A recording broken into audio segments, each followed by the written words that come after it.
Hi, my name is Brooke, and I am the founder and owner of Summer Hill Farm Botanicals. And I just wanted to say thank you for checking out our Facebook page or our website, wherever you're seeing this video, and wanted to put a face to the name of my business. I started Summer Hill Farm Botanicals about almost 2010. And I started making these products before that out of a need. I'm allergic to just about everything you can think of. Sorry, my dogs are into something. Um, I'm not going to go into a lot of detail right now, but I had an illness as a child and I was on some medication to suppress my immune system. I was going to have an organ transplant, and that happened a couple of times. Well, it really messed up my immune system and it came back in overdrive. So I'm either sensitive or allergic to a lot of things. I have, it's too many to count. So soap was the first thing that I started making, not thinking I was going to do this as a business, because soap made my skin itch. And it didn't matter what kind of soap I used. It didn't matter, the most pure, great name soaps out there still made my skin itch. I tried goat milk soap, I tried Ivory. They're all great products, but they didn't work for me. And so I started doing a lot of research and did my homework on the process, but also ingredients and the benefits of ingredients, the safety of ingredients. That's number one on my list for me and for everybody that uses my products. And it just sounded like not only would it solve a problem, possibly, but it would be a ton of fun to make soap. So that was the first thing I made. I ended up making the soap that I make now for sale. It's the only one that I generally make. Once in a while I make a calendula soap that I really like, but the French green clay is the soap that I ended up making for my own use, and it did solve the problem of being allergic or sensitive to the ingredients, and I just really loved it. It was kind of ambitious for a first soap to have clays and essential oil scents in it, and if you know anything about soap making, that was not the right one to start with, but I did, and I love it. And in my research on how to make soap, I was learning about the benefits of a lot of different ingredients, and that made me want to branch out more. And I thought, well, what's something else that I need to replace in my own routine that's bothering me? And my lip balm was bothering me. And it didn't matter what kind I bought. They're all good brands, but they bothered me. So my skin would itch, my lips would start to itch. So born from that need came my lip soothers.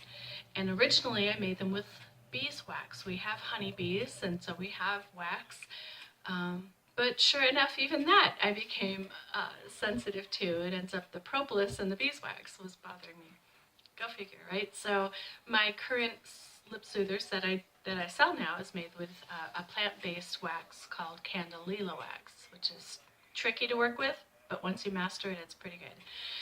So anyway, that's the kind of long story of how I started making products. And then the more research I did and the more I looked into ingredients, if you want to call them ingredients, or herbs, and started learning about the benefits of them, I just fell in love with the whole thing. It's both science and art and creativity, and it just, my brain is logical and it's creative. I use both sides probably equally, which is a little unusual, but so it's just a great fit for me to see what else can I make. I ended up making, got a list over here, I have to look at it after all these years of making products, but I have everything from a yoga mat cleaner. It's natural products for body and home, and so pretty much whatever I need to use is what I sought to create. I just started this cool Baby and Me line that I really, really, really love, and kind of the same thing still. I wanted baby powder. I didn't want to buy baby powder. One, at this point, I was like, I can make everything I use and I know what's in it, and I know the companies I buy my ingredients from, and I trust them. So then by the time I had the Baby and Me line, I really just wanted to do it. But I love it, and all these things just came from that one need of having to find a soap and not being able to find one, so I created one. That's a long story. I'm really sorry I drag out, but that's how my business started. It wasn't a business. I didn't run it as a business until 2010, when I realized, okay, this is something that I really like, I really trust, I really enjoy using, not just making but using, that I could maybe sell this. And so I created the logo that I use, I created the font that I use, I figured out what bottles and what color, and everything is mine, which comes with a lot of responsibility and a lot of weight, but it's also really satisfying to have all that, my business cards, my everything. So in 2010, I was still working full-time. I still am working full-time at my job that I love. So I never did a hard launch. I did a soft launch many, many times and ended up having repeat clients. And that was just about all I could keep up with. So I didn't ever really push my business out, advertising and marketing, because I had about all I could handle and still work, and we have a sheep farm, and so keeping up with that.